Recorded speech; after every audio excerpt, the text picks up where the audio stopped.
Olá, Namastê! namastê, namastê, querida.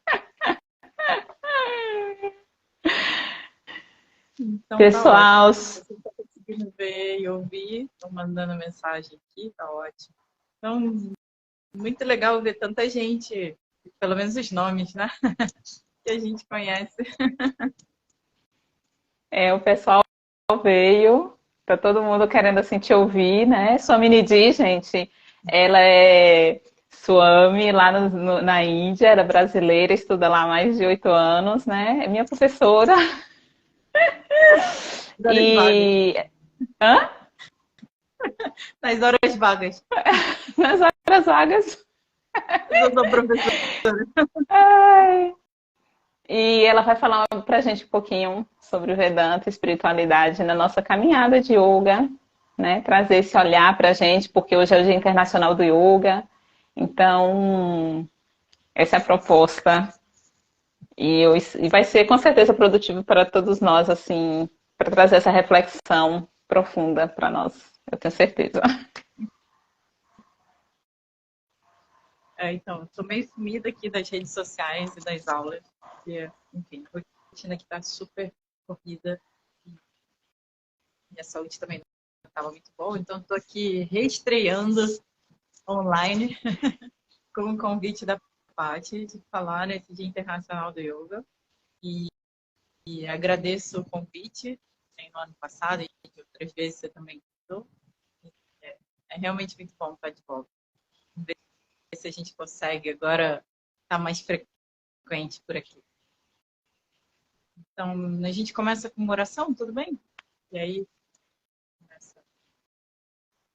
Om Shuklam Bharadaram Vishnum Shashvarnam Chaturbhujam Prasanna Jayet Sarva Viknopashantaye Saraswati Namastubhyam Varade Kamarupini Vidyarambham Karishyami Siddhir Bhavatu Me Sada Shruti Smriti Purananam Alayam Karunalayam Namami Bhagavatpadam Shankaram Lokashankaram Shankaram Shankaracharyam Keshavam Badarayanam Sutrabhashakritau Vande Bhagavantau Punah Punaha Ishvaro Gururatmeti Murti Bheda Vibhagine Vyomavat Vyapta Dakshinamurtaye Namaha Ukarasvandakaro Vairukarastannivartakaha Andakara Niroditvat Gururityabhidhiyate Om Sahana Vavatu Sahanau Bhunaktu Sahaviryam Karavavahai Tejasvinavadhitamastu Ma Vidvishavahai Om Shanti Shanti Shanti. Namastê, todo mundo. É bom estar de volta com vocês, como eu estava falando. Então, hoje, Dia Internacional do Yoga. Muito bom a gente ter um dia, né, em que todo o mundo olha para a prática de yoga, pelo motivo que for, mas acaba tendo um benefício, que é fazer as pessoas descobrirem que existe algo chamado yoga. Então, antes de entender, como a Paty sugeriu aqui, da espiritualidade e essa abordagem da vida de yoga, a gente precisa entender o que é yoga, para começo de conversa. Né? Vedanta, espiritualidade na vida de yoga. Então, a gente começa de trás para frente, como é comum no sânscrito. A gente começa, então, definindo o que é yoga. Yoga é uma palavra que todo mundo conhece e que, na maioria das vezes, vai ouvir como tradução da palavra em sânscrito, união. Então, é uma palavra que já foi absorvida pelos dicionários de língua portuguesa, vai ter diferentes formas de escrever e de pronunciar, yoga, yoga, com Y, com I. Na verdade, não faz a menor diferença. O que importa é a gente entender que, como essa palavra vem do sânscrito, tem uma história ali por trás. Então, mesmo que ela esteja no dicionário de língua portuguesa, que todo mundo esteja falando por aí, que todo mundo dê um sentido comum para essa palavra, a gente precisa entender que ela vem de uma origem, e nessa origem tem toda uma estrutura de um pano de fundo ali, onde essa palavra é usada. Então, a gente tem essa palavra proveniente de uma raiz, ou seja, de uma estrutura tipo uma semente, que germina de 3 formas diferentes. Uma das formas vai dar exatamente o significado da palavra yoga como união, colocar junto, né? Reunir, colocar junto, unir. O segundo sentido que é usado dentro do que a gente fala que é yoga é samadhi. É fazer com que a sua mente se dissolva numa meditação profunda e que aquela individualidade não esteja temporariamente presente, pelo menos. Ou que essa individualidade se vá de forma absoluta. Isso é chamado samadhi. A dissolução dessa individualidade numa apreciação de uma realidade maior. Então, yoga, yud, o rato, pode chegar com o significado de samadhi, que é essa resolução da mente, essa dissolução da mente, da individualidade, em última análise. E também tem yoga com mais outros, pelo menos 23 significados, proveniente de uma outra raiz que também dá como significado de samadhi. A gente chega num dicionário de sânscrito que dá pelo menos 25 definições para a palavra yoga, proveniente dessas 3 raízes. Então, a gente precisa entender que tipo de contexto a gente tem para que a gente possa entender a palavra yoga dentro daquele contexto. Considerando que por trás da palavra yoga a gente vai ter 25 sugestões de significado, se você olha no dicionário em inglês, sânscrito em inglês. Então, a gente tem que olhar o contexto em que essa palavra está sendo usada. Como que aqueles professores que vieram antes, falando daquela palavra, o que estava na mente deles como significado para a palavra que eles estavam usando para passar uma mensagem. Só aí, então, a gente vai conseguir entender o significado mais profundo dessa palavra tão conhecida por todos nós, yoga. Então, por exemplo, na Bhagavad Gita, eu adoro esse exemplo, todo capítulo é chamado yoga. Né? Arjuna, Vishada, Yoga. Primeiro capítulo. Vishada significa tristeza, dor, sofrimento. Arjunasya Vishadaha. O sofrimento, a tristeza de Arjuna.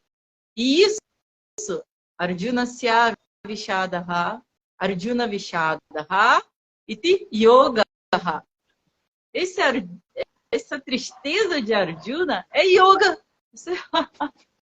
Agora vamos pensar yoga como união. Então eu vou ler o primeiro capítulo da Gita para me unir ao sofrimento de Arjuna. Tudo bem. Pode até ser, a gente se identifica a beça ali. O yoga no sentido de fazer alguma coisa, esticar aqui e ali, eu vou fazer alguma coisa para ficar tão triste quanto Arjuna. Não faz muito sentido. Então, yoga ali é aquilo que é colocado junto, também tem um sentido de união.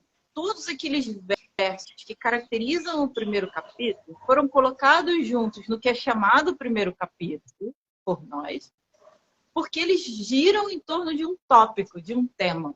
Então, também vem da raiz que fala sobre união, mas aqui união no sentido de colocar coisas juntas que tenham um assunto em comum. Então, yoga, no contexto da Gita, cada capítulo é chamado capítulo, né, por nós, mas é chamado yoga no sentido de uma coleção de coisas que tem aquele assunto, que giram em torno daquele assunto. Coleção de versos que giram em torno da tristeza de Arjuna.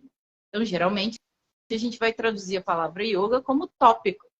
Não é uma tradução direta, literal, mas é o que dá pra gente o sentido, o tópico da tristeza de Arjuna. Ou seja, tudo que está escrito naquele primeiro capítulo vai estar girando em torno desse tópico. Assim, a gente entende a palavra yoga no contexto dos capítulos da Gita. Aí a gente chega no Yoga Sutra, Patanjala Yoga Sutra. o Yoga Sutra de Patanjali. Patanjali foi um rishi, ou seja, um vidente. Ele entrou em meditação e visualizou as práticas, os ensinamentos, abriu os olhos de volta nesse mundo e começou a ensinar. E assim uma tradição de ensinamento começou. Todas as tradições de ensinamento, chamadas sampradayas, paramparas, eles começam sempre de um rishi. Até as linhagens familiares começam de rishis, mas isso a gente deixa de lá.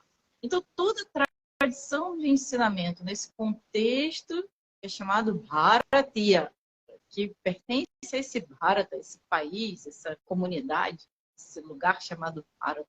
Todos os sistemas de conhecimento, Vidyasthanams, que pertencem a essa região chamada Bharata, Bharatiya Vidyasthanams. Todos eles nascem de um rishi, de um vidente, e não de um autor. É uma diferença aqui. O que é o autor? A pessoa senta, pensa, eu vou escrever um livro. Sobre o que eu vou falar? Como é que eu vou fazer? Esse é o autor. Todos os sistemas tradicionais de ensinamento nascem de um vidente, de uma pessoa como você e eu, que fez determinadas disciplinas de concentração da mente, que naquele estado de concentração profundo visualizaram uma realidade que você e eu não vemos. E que porque a gente não vê, a gente precisa ser ensinado. Então, eles eram chamados videntes, drashtas ou rishis. Rishi, a palavra rishi também significa aquele que vê. O que ele vê? O que a gente não vê. Então, porque ele está vendo algo que a gente não vê, ele ensina.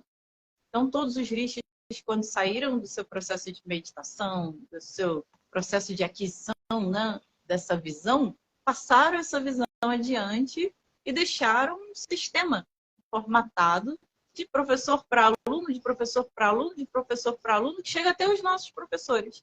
Aí a gente vai perguntar, como é que a gente sabe que isso nunca quebrou, nunca interrompeu? Como é que a gente sabe que isso é verdade? Aí eu vou perguntar para você, você viu o seu tataravô 20 gerações atrás? No Brasil, no máximo, a gente vai conhecer 3, 5 gerações. Ou pelo menos ouvir a história deles. Na Índia, você consegue chegar até 10 gerações, 15 gerações anteriores, em algumas famílias. Mas no Brasil, no máximo, 3 gerações, 5 gerações, no máximo, a gente estica ali, alguém sabe a história familiar de alguém que veio de não sei aonde, aí se estabeleceu aqui, aí casou com não sei quem, aí chega nos nossos pais, chegou na gente. Mas agora imagina, você tem prova de que 20 gerações atrás, o seu tataravô e sua tataravó se encontraram e casaram e tiveram filhos, que era o seu tataravô, a avó da próxima geração, que também se encontraram e tiveram filhos, também se encontraram e tiveram filhos. Você tem alguma prova de que eles existiram? Bem, se a gente usar só a lógica, a gente vai dizer que eu sou a prova viva de que eles existiram. Porque se eles não estivessem lá, os sucessores não chegariam e eu não estaria aqui falando com vocês hoje. Então, se existiram avós dos avós, dos avós, dos tataravós, dos tataravós, mesmo que eu desconheça a minha linhagem familiar, eu tenho certeza que teve alguém no passado, porque aquela continuidade familiar chegou até os meus bisavós, ou tataravós, bisavós, os meus avós, os meus pais, e chega até mim, eu aqui nesse momento falando com vocês. Teve alguma quebra nessa santati, nessa progênie? Não, senão eu não estaria aqui. Se a família se encerrasse, suponho, eu não tenho filhos. Então, se eu fosse filha única, coisa que eu não sou, se eu fosse filha única, a linhagem familiar se encerraria em mim. Não daria continuidade para as próximas gerações. Mas se chegou até mim, significa que a linhagem familiar não se extinguiu e ninguém do passado. Então teve os pais dos meus pais, os pais dos pais deles, os pais dos pais deles, e assim 20 gerações para trás. Da mesma forma, a linhagem de professores. Eu sou uma professora hoje. colocada como professora pela minha professora. E a minha professora foi aluna um dia e foi colocada como professora pelo professor dela. E o professor dela foi aluno um dia e foi colocado como professor pelo professor dele, que também foi aluno um dia e foi colocado como professor pelo professor dele. Também foi aluno um dia, foi colocado como professor pelo professor dele, que também foi aluno um dia, e assim você vai andando para trás infinitamente. Ou até o Rishi, que começou essa tradição de ensinamento. Ou os Rishi. Então, existe uma tradição ininterrupta que chega até nós, nesse caso do yoga, do Vedanta, de todas as tradições de conhecimento que ainda habitam na Índia, inclusive aquelas que se perderam. Existe a linhagem de transmitir esse conhecimento de professor para aluno, de professora para aluno, que é ininterrupta, senão a linhagem teria desaparecido.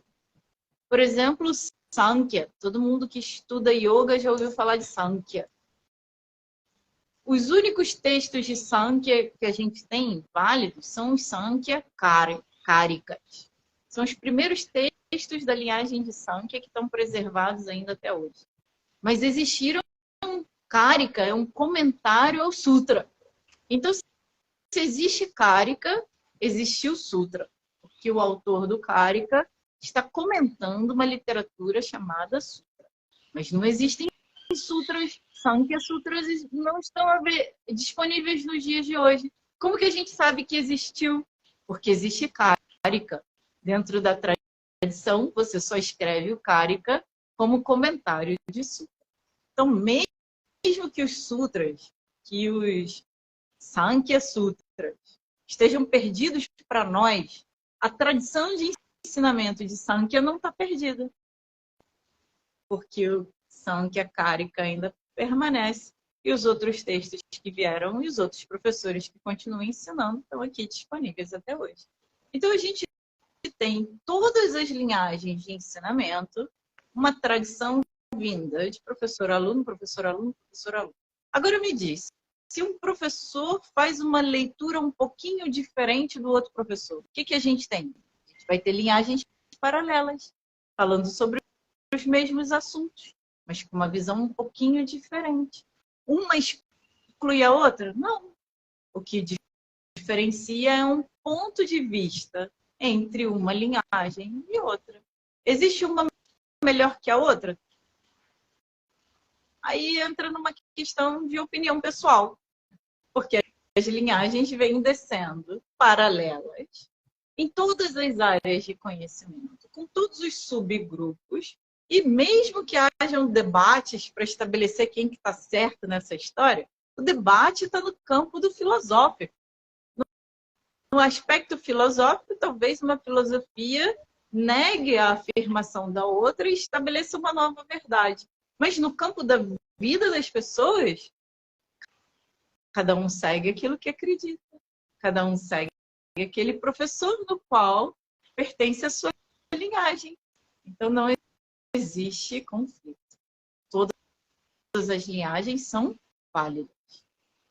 Então, dentro do yoga que a gente vê hoje, a gente vai ter uma série de pesquisas, por exemplo, Hatha Yoga Project, que diz que a origem do yoga talvez tenha sido no budismo, talvez tenha sido no tantra, talvez tenha sido aqui e ali. E aí o Rig Veda é o mais antigo, e aí tem escritos de yoga no Rig Veda.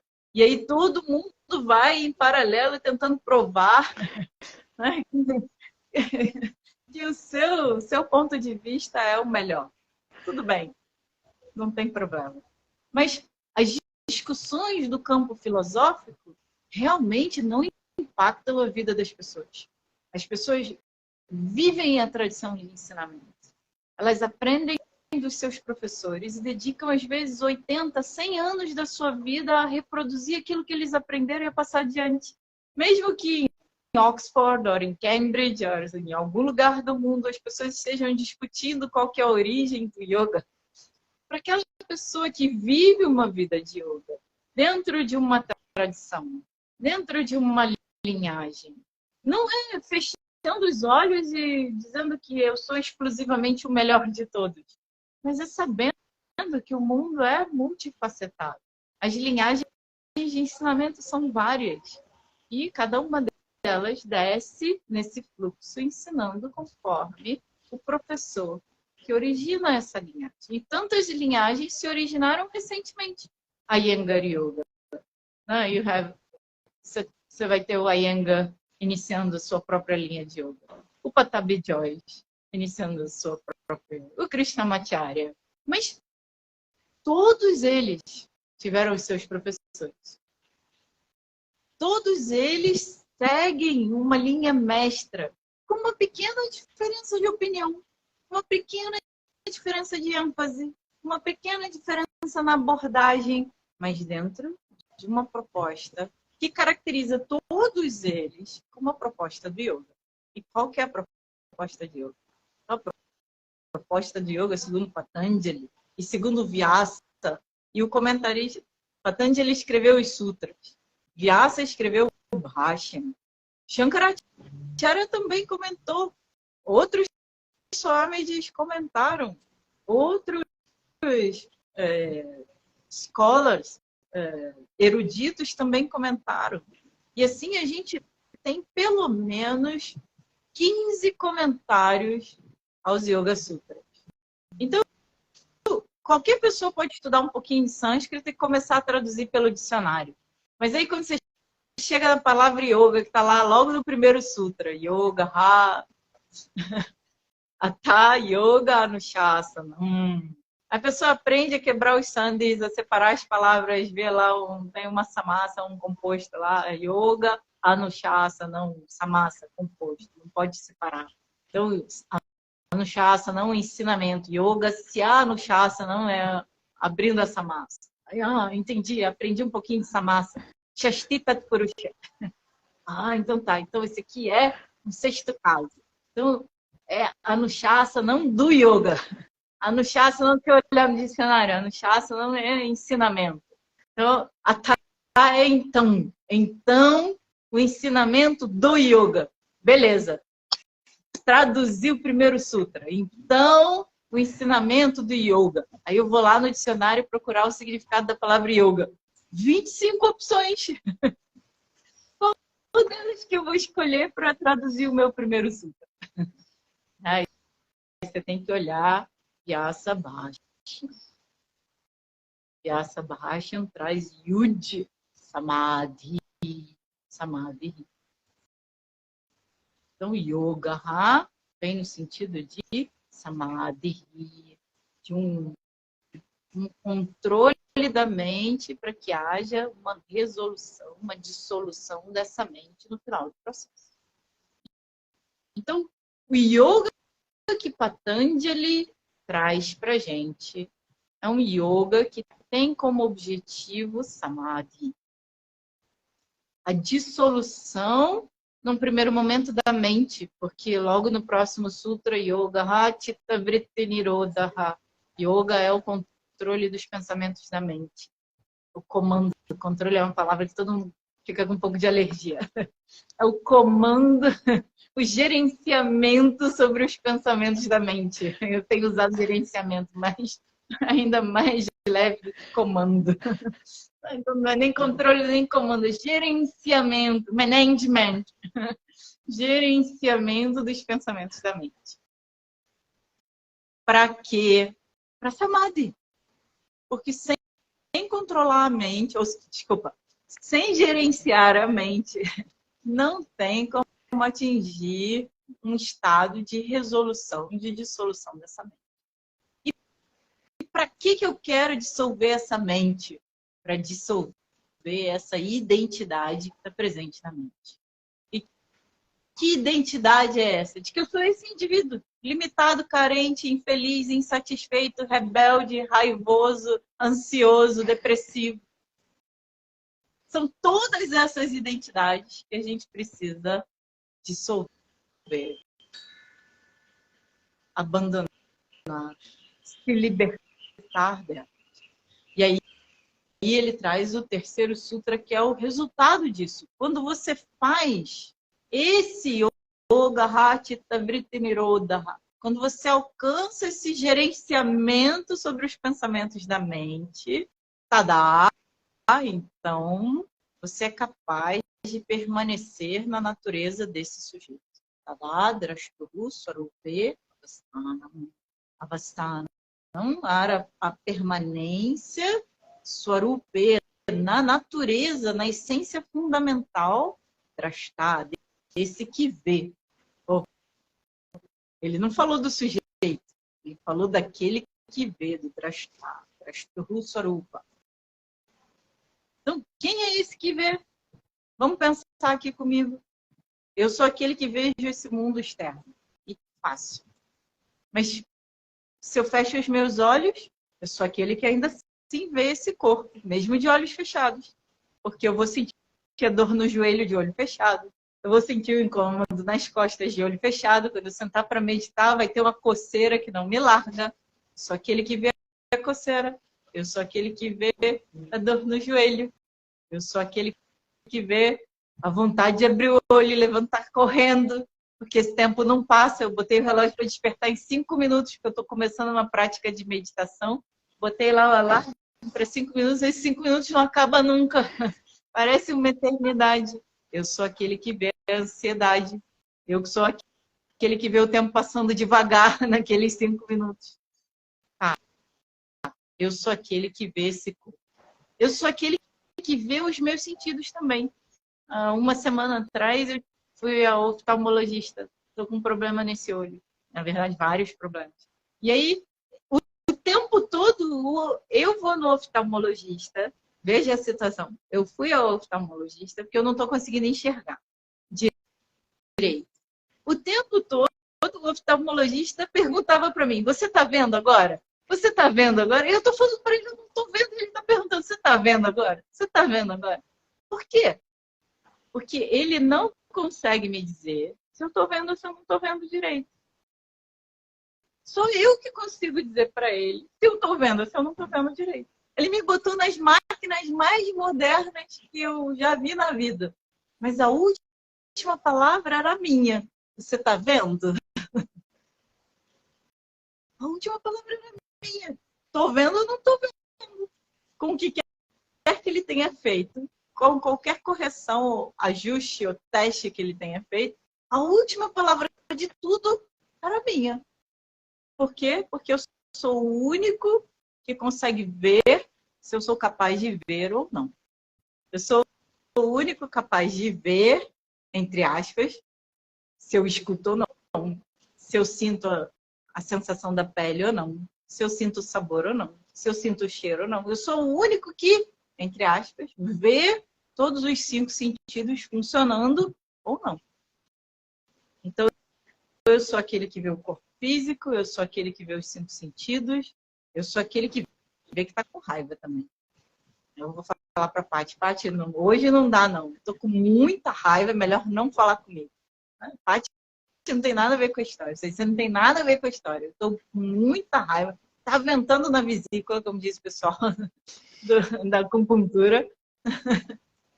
Hoje não fala comigo. Porque se eu estou tomado pela raiva, eu vou dar um passa fora na parte, uma patada nela.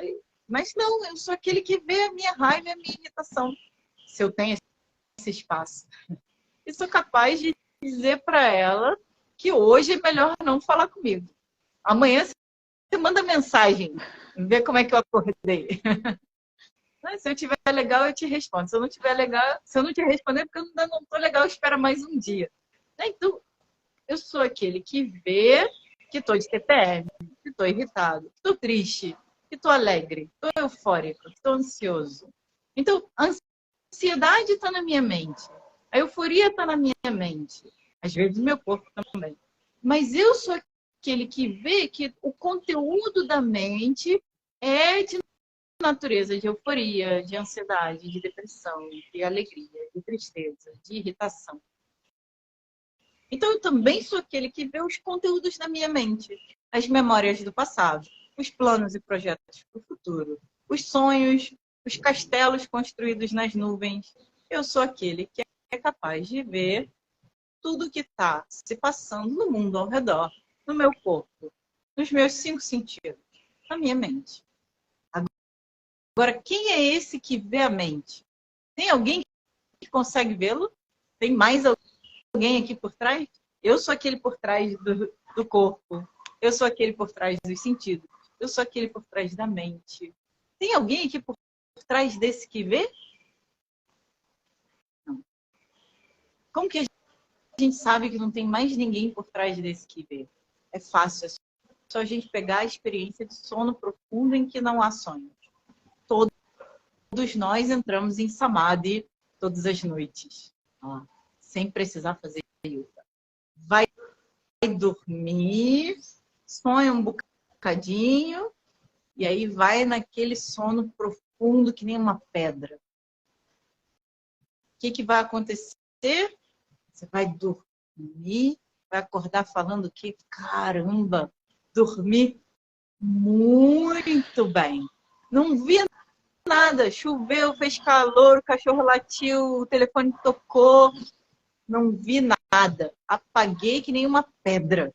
E o que você diz como experiência ali de não ter visto nada, de ter apagado que nem uma pedra? Foi ótimo. Estava precisando. Estava muito bem. Aí quando você acorda, você diz o quê? Ai, vou dormir mais um pouquinho, que tá tão bom. Vou dormir mais um pouquinho aqui, tão bom, não quero acordar, não. Naquele momento, você não estava com a mente acordada para ver que você estava lá e não estava vendo nada. Naquele momento, a sua mente também apagou. Mas mesmo com a mente apagada, não vendo nada, quando essa mente acorda, o que você faz? Você relembra. Eu estava lá e eu não vi nada. E ainda assim, eu estava muito bem. Aí a gente tem o pulo do gato para entender a mensagem de Vedanta. Vedanta fala para gente que a natureza desse que tudo vê, Drashta, lembra do Drashta, do Yoga Sutra? É onde o Vedanta traz todo o ensinamento de Vedanta, que significa o quê? Aquele ensinamento do autoconhecimento que está na porção final dos Vedas. O que é autoconhecimento? Conhecimento sobre si mesmo. Quem é esse mesmo? Esse que tudo vê. Essa swarupa do sujeito que vê é o assunto de Vedanta, não é o assunto do yoga. O assunto do yoga é fazer com que a mente se dissolva na natureza do sujeito. Mas que natureza é essa? Aí Vedanta entra em cena para responder que a natureza do sujeito é completa, plena, absoluta, livre de qualquer tipo de limitação e a fonte de toda a experiência de felicidade que a gente tem. Então tem um ponto em que os dois se encontram. Tem. Pode ser que alguém siga uma tradição de ensinamento em que não haja ponto de encontro, em que o yoga diga que Purusha Prakriti, e aí existem vários Purushas, a natureza é mergulhar no Purusha, e siga uma linha de yoga associada à filosofia do Sankhya, que é onde eles estão muito próximos. Mas dentro do guarda-chuva da tradição védica, onde está todo mundo se protegendo ali da chuva, não existia essa separação linear de que esse grupo pertence a esse lado e esse grupo pertence a esse lado, eles não se misturam. Não funciona assim. Nunca funcionou assim. Todos faziam práticas de pranayama. Todos faziam asana. Todos exercitavam chama da mão, um controle sobre o corpo, um controle sobre a mente. Todos buscavam a transcendência. Todos buscavam descobrir a natureza do eu. A diferença é filosófica. Alguns vão dizer que a natureza desse eu é múltipla, alguns vão dizer que a natureza desse eu é una. A diferença é filosófica. Mas no campo do que fazer dentro de uma prática de yoga e de como levar essa prática para a sua vida, todos comungavam das mesmas bases. As diferenças ficavam no campo filosófico. A natureza do Atma, do Anatma, como alcançar moksha, a natureza de moksha. O que acontece quando a pessoa alcança moksha? Essas são as diferenças, mas não no campo do que cada um tinha que fazer. Todo mundo tinha que controlar o corpo, todo mundo tinha que controlar a respiração, todo mundo tinha que controlar a mente, todo mundo tem que fazer Ishvara Pranidhana, se relacionar com Ishvara. Todo mundo tem que observar os valores yamas e niyamas. Todo mundo, ninguém estava deixado de fora. E aí, quando chegava a entender o ponto, quem sou eu, qual é a minha natureza, nesse ponto, poderia haver discordâncias de acordo com a tradição de ensinamento que cada um se associasse ali. Então, voltando aqui para o nosso Samadhi. Então, quando a pessoa entra em Samadhi, através de uma prática de yoga, vai ter uma experiência similar a essa do sono profundo, mas ao invés de estar desligado ali e se lembrar depois quando você acorda, você vai estar presente no momento em que aquilo acontece.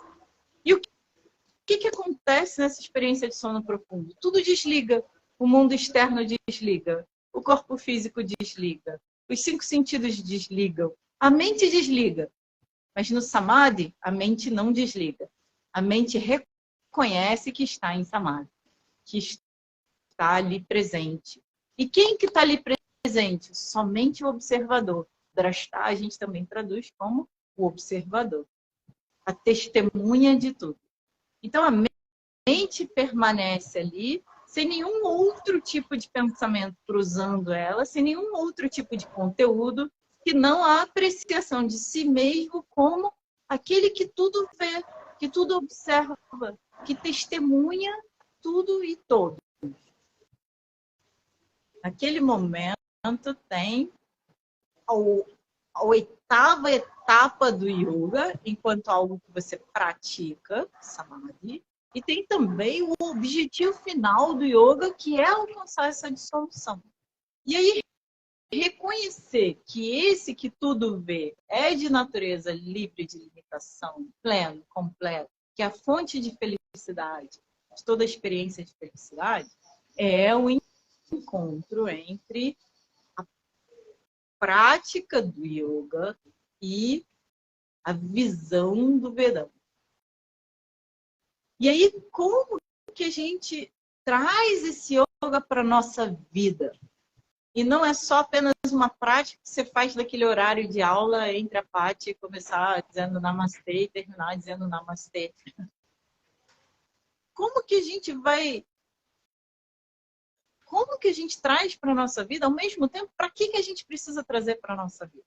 Mas fácil a gente responder para que primeiro. Como que a gente vai ter uma mente mais tranquila se a gente não olhar para tudo que acontece, por exemplo, em 23 horas do dia que antecedem ou que seguem aquela 1 hora de prática que você vai fazer?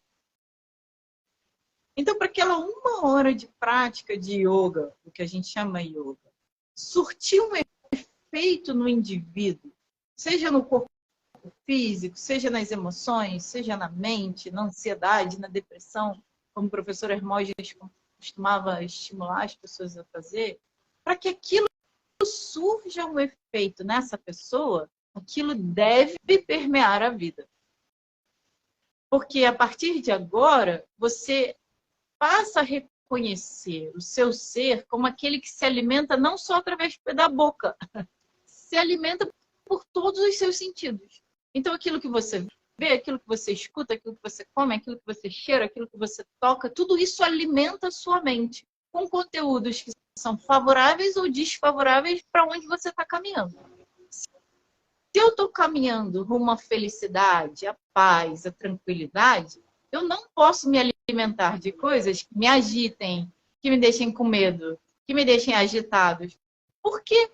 Porque é contrário ao que eu quero fazer. Então, a pessoa chega para uma prática de yoga querendo uma vida mais tranquila, querendo um corpo mais saudável, querendo uma mente mais calma, Ou o médico disse para fazer yoga que era muito bom para não precisar de remédio. Então, para que a pessoa possa ter uma vida que se beneficie da prática de yoga, ela vai precisar levar essa prática para as outras áreas da sua vida.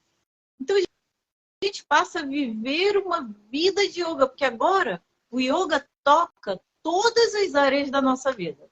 A forma com que a gente acorda, o que a gente faz logo depois que acorda, a forma com que a gente se alimenta, como que a gente deve se alimentar. A gente não deve olhar no celular, não deve falar com ninguém, deve estar no momento presente. Então, comer no momento presente é sentir o sabor dos alimentos. É não comer mais do que você precisa. É geralmente comer um pouquinho menos para ter aquele desafio, né? De deixar o estômago 30% vazio, ao invés de lotá-lo, ultrapassar a lotação indicada. Né? É fazer com que agora um estado de atenção e vigilância permeie todas as atividades da nossa vida.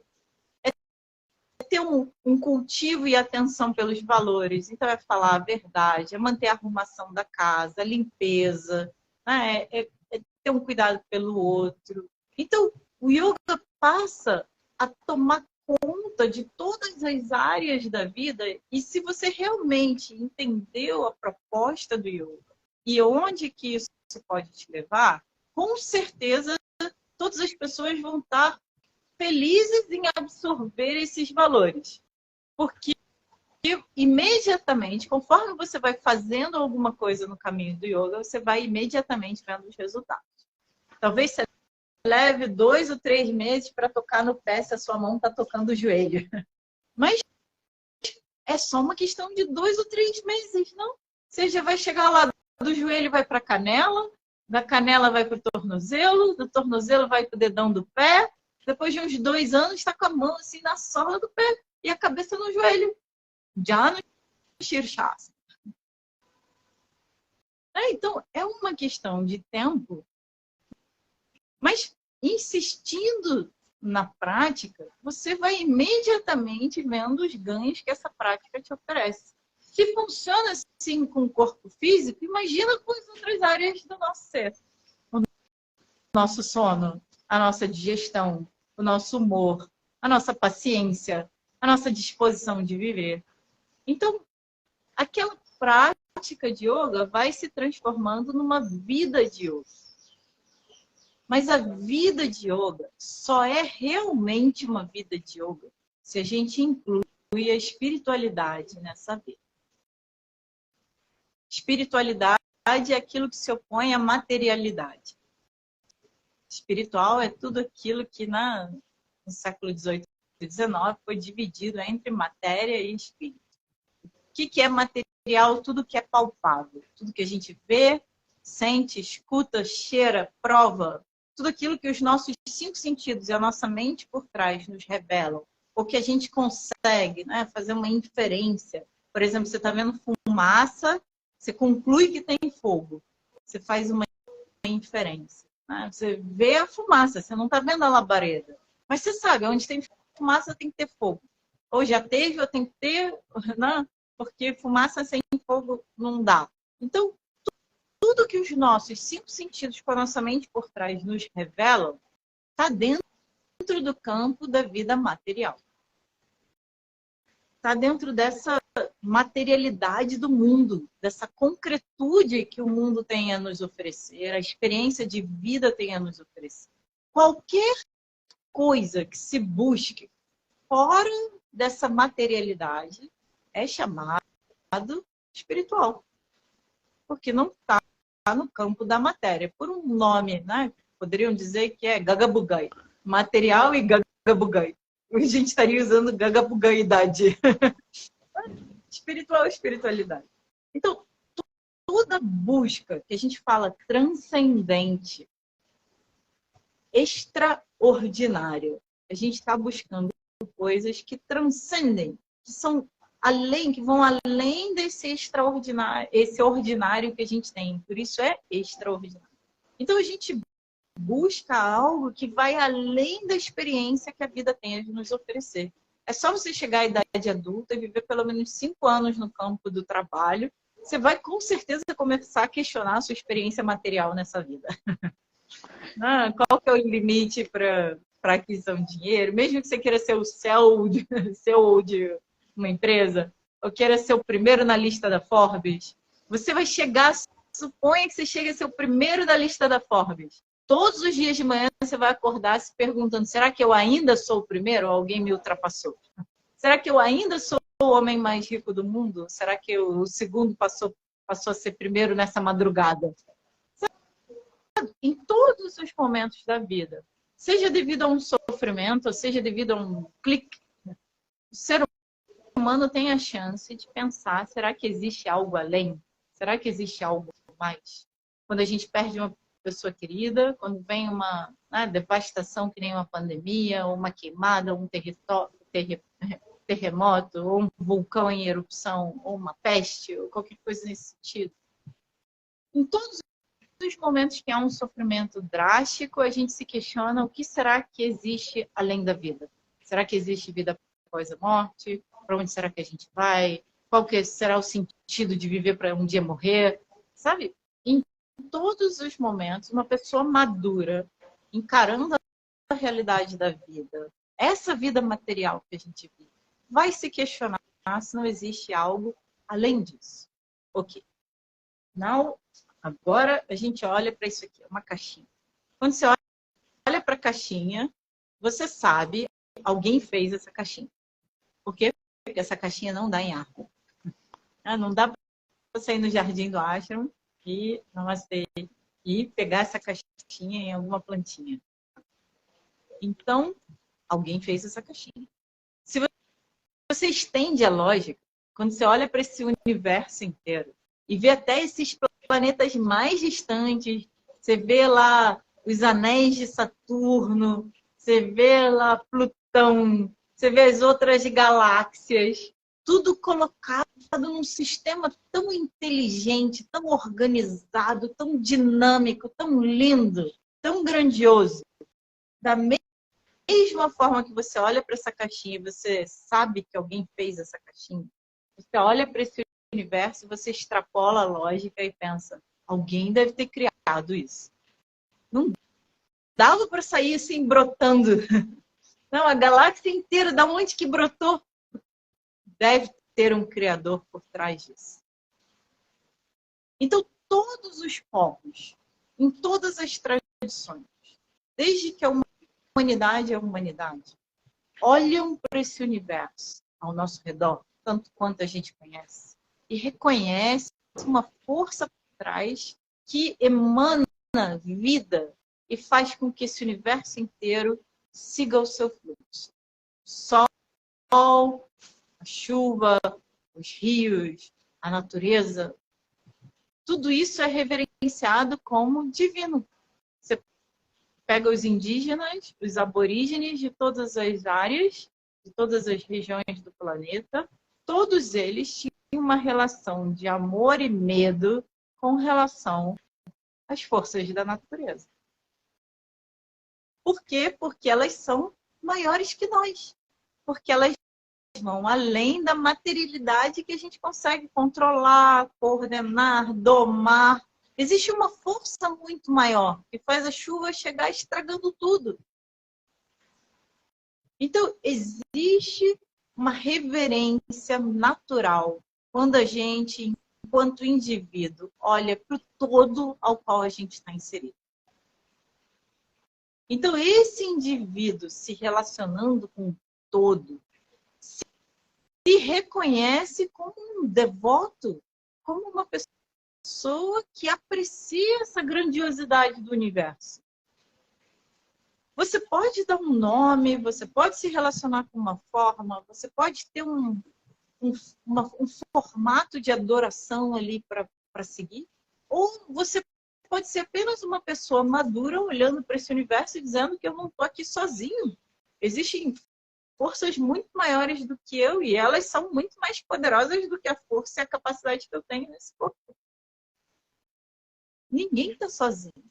Então, mesmo que a pessoa não seja uma pessoa religiosa, se ela for uma pessoa madura, ela com certeza vai se relacionar com uma realidade maior. Ou pelo menos vai estar aberta a descobrir um relacionamento com essa realidade maior. Aí entra na beleza da tradição védica. A tradição védica dá para a gente um conceito chamado Ishtadevata. Ishtam é aquilo que é escolhido. Devata é uma forma divina. Esse divino que é escolhido por cada pessoa para o seu relacionamento íntimo e pessoal. Então, não tem uma imposição de que todo mundo deve adorar, reverenciar e ter como relacionamento com essa forma, com esse nome, com essa estrutura. Não. Cada pessoa é livre para escolher uma forma com a qual esse divino se manifesta e que toca o seu coração para que essa pessoa se relacione com esse todo através daquela forma escolhida por ela. Então, se você escolheu Jesus, Maria, Ganesha, ou quem quer que seja, seu coração escolheu um nome, uma forma, uma característica com a qual o seu coração se identifica e se relaciona, com o qual você relaxa, você se entrega. Isso é chamado Ishvara Pranidhana. Você se entrega a essa realidade maior chamada Ishvara, esse que governa o universo inteiro. Governa na forma da manifestação do universo com inteligência, com ordem. E aí você escolhe de todo esse universo. Você escolhe uma forma, um nome, uma característica com a qual você se relaciona, com a qual você se identifica. E cultiva essa personalidade ali para que você se relacione com esse divino daquela forma mais íntima possível enquanto indivíduo. O divino continua sendo todo. Não é diminuído porque assumiu essa forma ou aquela forma. O todo continua sendo todo. E que é muito maior do que o somatório das partes. Mas esse divino chega para você, para o seu coração, com uma forma específica. Então, nesse momento, a vida de yoga realmente vira uma vida de yoga. Ela não inclui apenas as disciplinas que o yoga propõe, ou a análise e o manejo da vida em todas as áreas que o yoga atinge, mas ela inclui também um relacionamento com o divino, que é a espiritualidade. Que é escolhido por você. Ninguém está aqui para dizer que isso é melhor, aquilo é melhor, que você deve seguir esse ou aquele.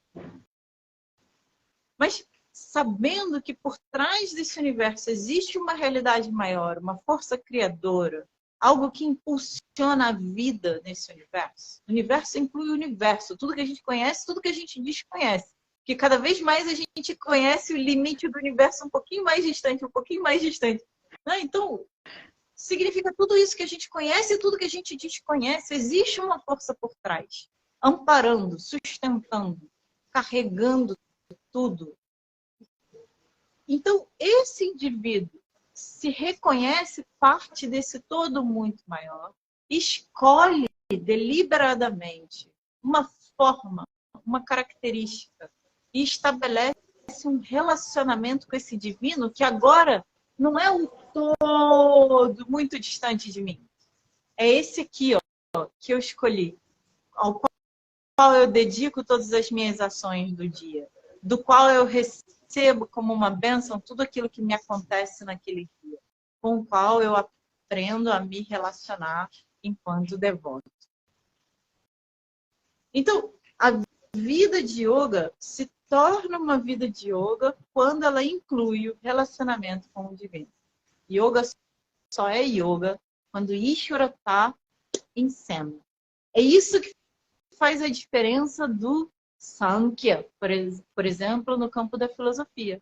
Sankhya é chamado Nirishwaravadis. Yoga é chamado Seshwaravadis. Vadis são aqueles que falam sobre algo, que tem um discurso. O discurso do Sankhya é Nirishwara. Não existe nenhum Ishvara em lugar livre. O yoga é chamado Seshwaravadi. O discurso do yoga fala que existe um Ishvara, uma realidade por trás, uma força por trás desse universo. Então, yoga só é yoga se Ishvara estiver em cena. Não dá para tirar Ishvara de cena do yoga. Senão o yoga deixa de ser Seshvaravada. Então, para ser yoga, Ishvara tem que estar na cena. Isso não significa dizer que é só Ganesha, Devi, Krishna, Shiva ou quem quer que seja. Sai Baba, Mata Amritananda Mai, Sri Sri Ravi Shankar, Buda, ou enfim. Jesus, Maria, quem você quiser. Não. Ninguém dentro da tradição védica, dentro da filosofia original que desce, dentro do Parampara, até poucos séculos atrás, não se tinha nenhuma imposição de que deve seguir apenas essa e não aquela forma. Como eu falei para vocês, existe o conceito de Ishtadevata. Por exemplo, eu conheci recentemente uma família de Vaishnavas, de devotos de Vishnu. Eles são de uma região chamada Orissa, onde tem um templo de Jagannatha Puri. Em Puri tem o templo de Jagannatha que 2 dias atrás, 1 ou 2 dias atrás, teve Ratha Yatra, uma super carruagem famosa. Eles são daquela região e a família deles conectadas com esse templo. Um casal tem 2 filhos. Um mais ou menos 6 anos, o outro mais ou menos 3 ou 4 anos. Eles fazem puja todos os dias de manhã. Puja para Vishnu. Mas como é tradicional em todas as casas na Índia, eles também vão ter uma imagem de Shiva. Eles também vão ter uma imagem de Devi. Eles também vão ter uma imagem de um santo daquela região, ou um Shankaracharya, ou alguém, um Sai Baba, um santo, uma pessoa santa que inspira e que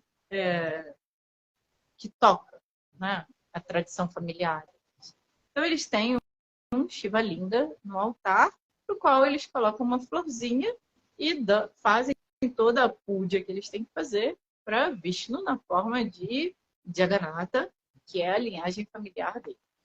Até que o mais novo entra em cena. Agora, o mais novo tinha completado, nessa época, em torno de 3 anos de idade. Os 2 sentam com o pai e a mãe para assistir a puja. Ajuda aqui ali, né? Para colocar aquele samskara, para colocar aquela tradição familiar nas crianças, todo mundo senta junto para fazer. Acabam as orações, cada um vai para o seu lado e aí segue o dia, né? Faz a puja de manhã. O que acontece? Quando mais novo, agora com uns 3 anos e meio, todo mundo saiu do quartinho da puja, todo mundo está ocupado fazendo as suas coisas, ele vai lá, pega as flores do altar de todas as deidades e coloca no Shiva Linga. Todas, não sobra nenhuma florzinha em nenhuma outra deidade. O Shiva Linga desaparece numa montanha de flores. E aí ele vai feliz. Fez a puja dele. Todos os dias isso acontece por um tempo. Aí o pai estava me contando que isso aconteceu. A família de Vaishnava. E agora tem um pequeno Shaiva, Shivaísta, adorador de Shiva, nascido naquela família. E aí eu estava muito curiosa ouvindo essa história. Eu perguntei para ele, mas o que vocês fizeram? Né? Porque, naturalmente, o que a gente pensa? A família vai brigar com ele, vai dizer, não, você não pode fazer isso. Nós somos devotos de Vishnu, todas as pujas, o que você está fazendo? Vai criticar a criança, vai brigar com a criança, vai impor a rotina da casa. Eu falo, nada. A gente passou a comprar um punhado de flores a mais para que ele deixe as flores em todos e dá um saco só para ele colocar no Shiva Linga dele. Pronto. Resolver o problema. Eu achei aquilo incrível, amazing, lindo, lindo, lindo. isso aqui é o conceito de Ishtadeva, tá? Dentro da tradição védica. A criança vai aprender a fazer puja para Vishnu, vai aprender a ter todas aquelas deidades no seu altar. Quando virar adulto e se casar, vai levar para sua casa uma reprodução daquele mesmo altar que está na casa dos pais. Mas o que toca o coração daquela criança de 3 anos de idade que ninguém ensinou, que não viu ninguém fazer, que nada influenciou a relação, talvez, de vidas passadas com aquele Shivalinga? E ninguém obstruiu ele de expressar a sua conexão, a sua intenção ali, mesmo com 3 anos e meio de idade. E aí ele falou que você tinha que ver a cara do moleque com um pacote de flores só para ele colocar no Shivalinga dele. Parou de tirar as flores de todos os outros, que agora o Shivalinga dele tem flor suficiente. É a cara de felicidade da criança de 3 anos e meio, colocando lá as suas flores no Shivalinga. E a beleza desses pais de não sufocar aquela criança por uma crença, né, fechada ali, amarrada, num sistema, né, mais rígido. Então, essa é a beleza da tradição védica, que eu sempre tento passar para as pessoas, porque a gente no Ocidente tem uma visão muito fragmentada, muito recortada. É como se a gente pegasse uma pizza, dividisse em losangos, não estou nem dizendo em triângulos, em losangos, e cada um com seu garfinho fosse lá e tirasse o pedaço que lhe interessasse. Infelizmente, é isso que chega para a gente do yoga.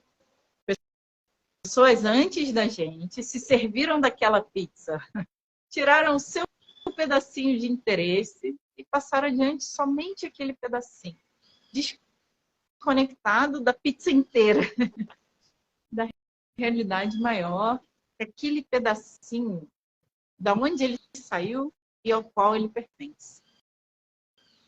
Então, existe sim diferenças filosóficas, como eu coloquei antes. Existem sistemas de crença diferentes. Existem linhagens diferentes. Existem. E sempre existiram debates filosóficos, embates até mesmo físicos. Porque a natureza humana competir e tentar definir aquilo que é o melhor. Mas se você não olhar para esses indivíduos que são exceção aqui e ali, e você olhar para o corpo dessa tradição milenar, que tem pelo menos 3.000 anos de existência comprovado, que a tradição não se diz 10.000 anos, mas a ciência comprova de 3.500 a 5.000 anos de existência para essa tradição. Então, que a gente pegue o limite mínimo de 3.000 anos. É uma tradição viva há mais de 3.000 anos.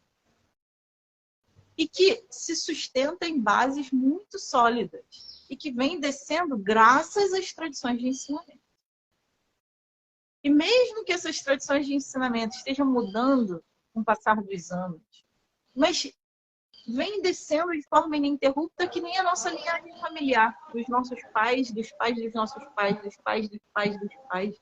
As tradições vêm descendo e vêm preservando o coração desse ensinamento.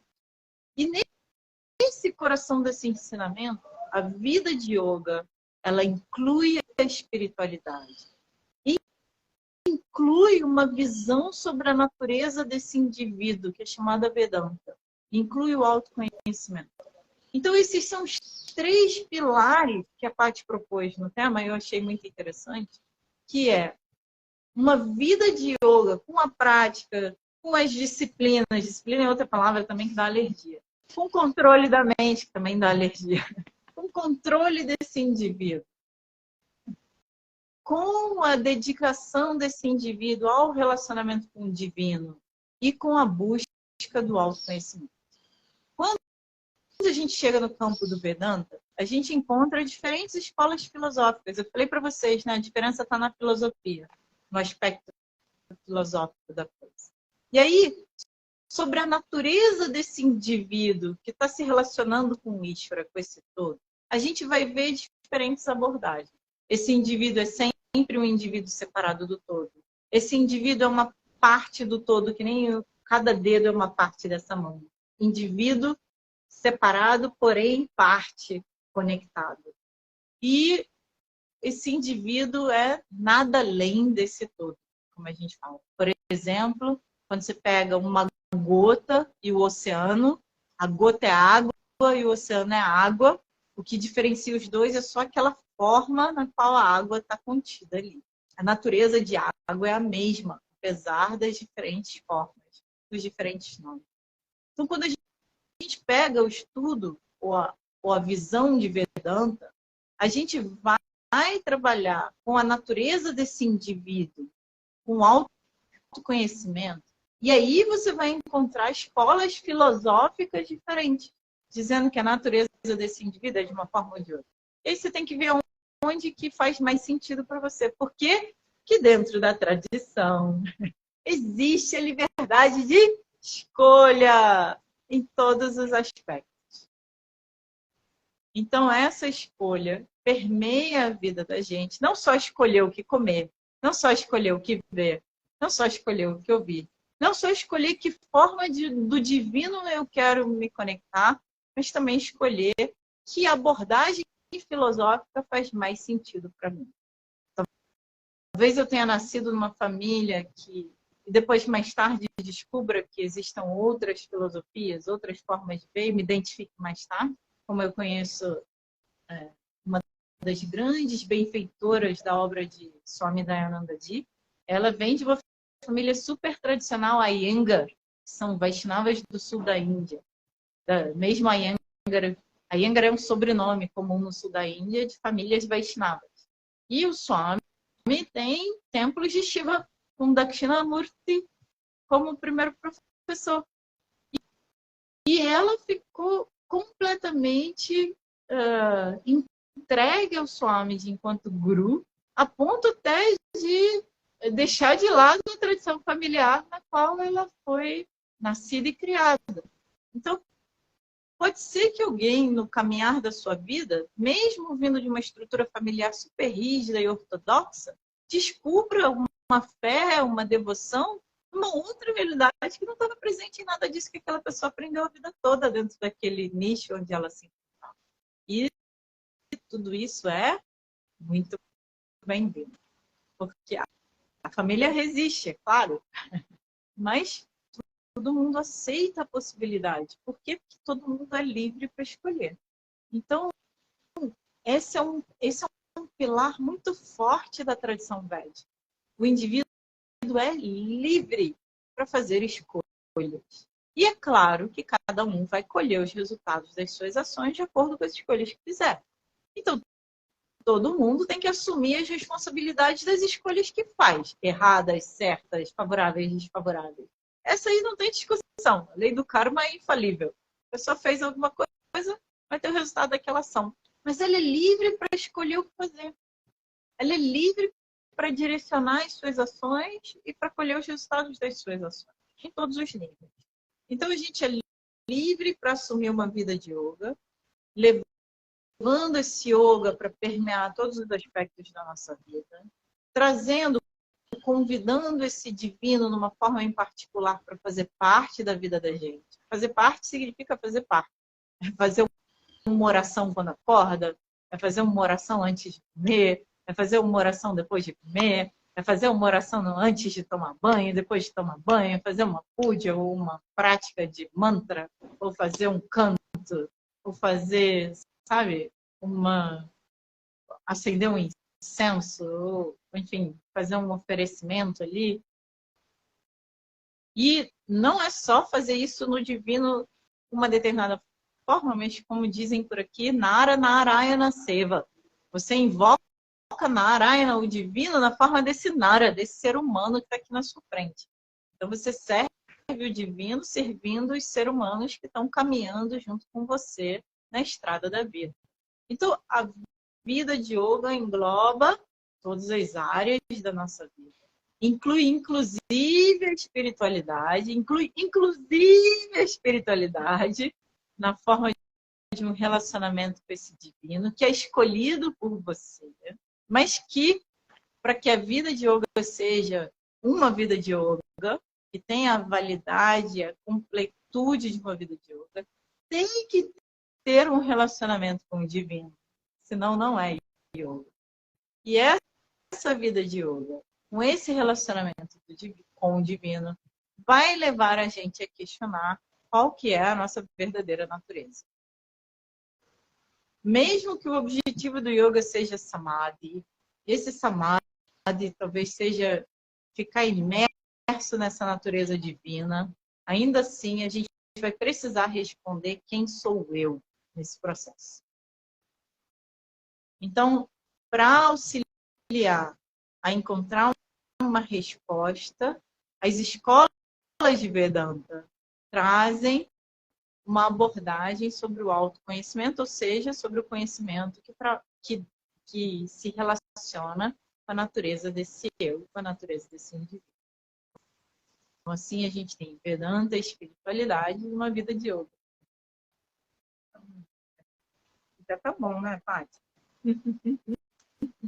Eu te agradeço enormemente pelas palavras, pela reflexão, por tudo, por estar aqui, por ter aceitado o convite, falando tudo isso para a gente e trazendo essas reflexões. É tão importante, só nós aqui. Eu acho muito importante, com certeza as pessoas que estão aqui também, várias pessoas comentaram.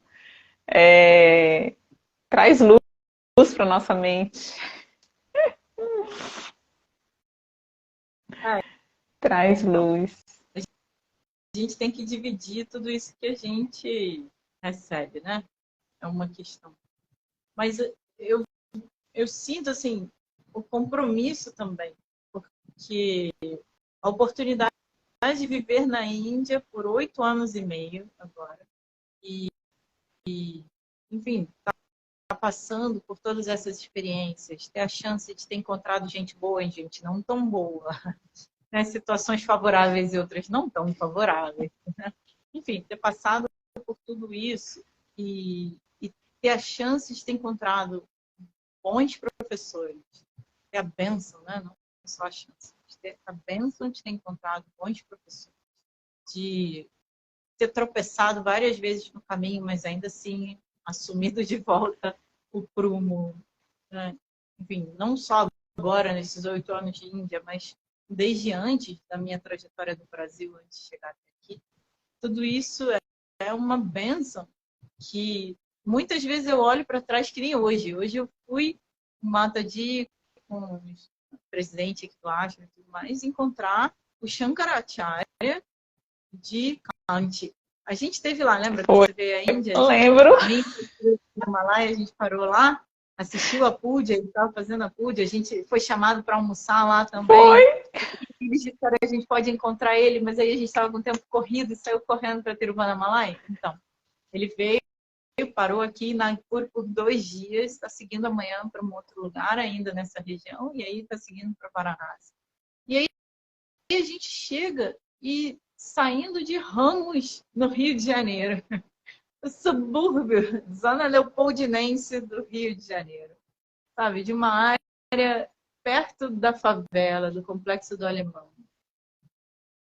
Tendo nascido e sendo criada lá, ter saído, ter tido uma trajetória de vida, ter passado pelo yoga desde os 20 anos de idade, ter morado na Índia e hoje ter a chance de estar no palco, lá, num lugar organizado, a um braço de distância daquele que assume a posição de Shankaracharya. Veja, Shankaracharya é um título. Aquele assento é o assento de Adi Shankaracharya, que é o guru na minha linhagem. Começando com Shiva Shankaracharya no meio, até o meu professor a gente canta. Sada Shiva Samarambham Shankaracharya Madhyamam Asmadacharya Paryantam Vande Guru Paramparam. Narayanam Padma Bhuvam Vasishtam Shaktim Chatat Putra Parasharam Cha Vyasam Shukam Gaudapadam Mahantam Govinda Yogindra Matasya Shisham Shri Shankaracharya Matasya Padmapadam Chahasta Malakam Chashishyam Samtotakam Vartikakaramanyam Asmadgurum Sankatamanatosmi. Uma outra linhagem. Ou começando com Narayana, ou começando com Shiva. Shankaracharya está no meio até o meu professor. E esse Shankaracharya original deixou um sucessor no seu lugar, que deixou o sucessor no seu lugar, que deixou um sucessor no seu lugar, e todos eles recebem o título de Shankaracharya sentado naquele pita, naquele assento de Jagadguru, de guru desse Jagat, desse mundo. E aí a gente tem a possibilidade de estar ali a um braço de distância, falando com ele, ouvindo, vendo e tremendo, com o coração querendo sair pela boca. É realmente uma benção. E se a gente parar para pensar, eu não fiz nada para estar ali. Eu simplesmente continuo seguindo, acordo todo dia de manhã e continuo seguindo com a minha vida. Então, é uma benção poder passar por tudo isso. É uma benção poder ter contato com essas pessoas. Eu vi essas histórias, por exemplo, que eu falei para vocês. E é uma responsabilidade passar isso adiante. E não é só para, sabe, para comer sozinho. Comer e beber sozinho e esconder, né? Sim, é uma responsabilidade. O tanto que eu tenho aprendido, vivenciado, experienciado, enfim, tendo a oportunidade de ver, é uma responsabilidade dividir, e compartilhar e passar adiante e ensinar para que outras pessoas talvez não tenham a mesma chance que eu estou tendo, e que eu nem posso dizer algum privilégio, alguma coisa que eu fiz. Eu vim para a Índia para passar 3 meses. Quem conhece a minha história já ouviu falando isso várias vezes. Eu vim para a Índia passar 3 meses, deixei meus pacientes esperando, deixei meu emprego esperando, tudo esperando. E esses 3 meses já duram 8 anos e meio. Então, não é algo planejado, não foi algo escolhido, tipo, o que fazer. Foi algo que ainda está se desdobrando na minha frente. E é uma grande oportunidade. Então, ter a chance de passar adiante uma visão, de passar adiante aquilo que eu tenho aprendido, passar adiante a experiência de viver imersa nessa tradição. Isso é realmente uma grande bênção dos nossos professores, uma grande bênção do Bhishra, uma grande bênção até por conta de coisas, como ele falou, Purva Janma Samskaram, coisas que eu fiz em outras vidas, que eu nem sei que fiz. Estou vivendo de crédito, de herança. Né? Mas é a oportunidade de levar para vocês, falando português, né? Falando de uma forma com que a gente pode entender e se relacionar e dando acesso a quem quer ter acesso a esse tipo de, enfim, de conhecimento. Então, agradeço o convite, agradeço a oportunidade. Assim que for possível, a gente retoma os encontros online, que as coisas flutuam bastante por aqui. Mas, enfim, a gente vai seguindo com a sinceridade de quem está tentando fazer o melhor. Isso é o que realmente importa, né? Então, Paty, foi um prazer estar aqui nessa live com você e com todo esse pessoal lindo que está aqui mandando flores, mandando gratidão e tudo mais. E deixo aqui as minhas orações para que eu possa, né, como instrumento, né, também dar um pouquinho disso tudo que tem me abençoado tanto, para que abençoe a vida de vocês também. Então, eu deixo aqui as minhas orações para que todos vocês encontrem paz, tranquilidade, força, coragem, firmeza de caráter, a firmeza de objetivo, para que a gente possa seguir nessa vida de yoga, que a gente possa descobrir esse relacionamento com o divino, que a gente possa seguir firme entre os altos e baixos da vida, até que a gente encontre essa felicidade e a paz que todos nós buscamos. Então, deixo aqui as minhas orações, meu carinho, e vejo vocês numa próxima vez.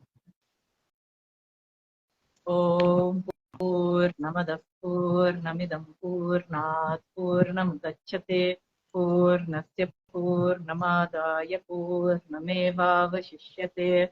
Om Shanti Shanti Shanti. Harihi Om Shri Guru Pyo Namaha. Harihi Om Sat Sat. Paty, a live fica gravada, né? Vou gravar agora, vou salvar aqui. Um bocado de gente querendo, até eu quero assistir de novo. Todo mundo quer ver de novo. Pergunta que não quer calar. É. Muito obrigada mais uma vez por estar aqui com a gente. Obrigada. Namastê. Até a próxima. Até a próxima.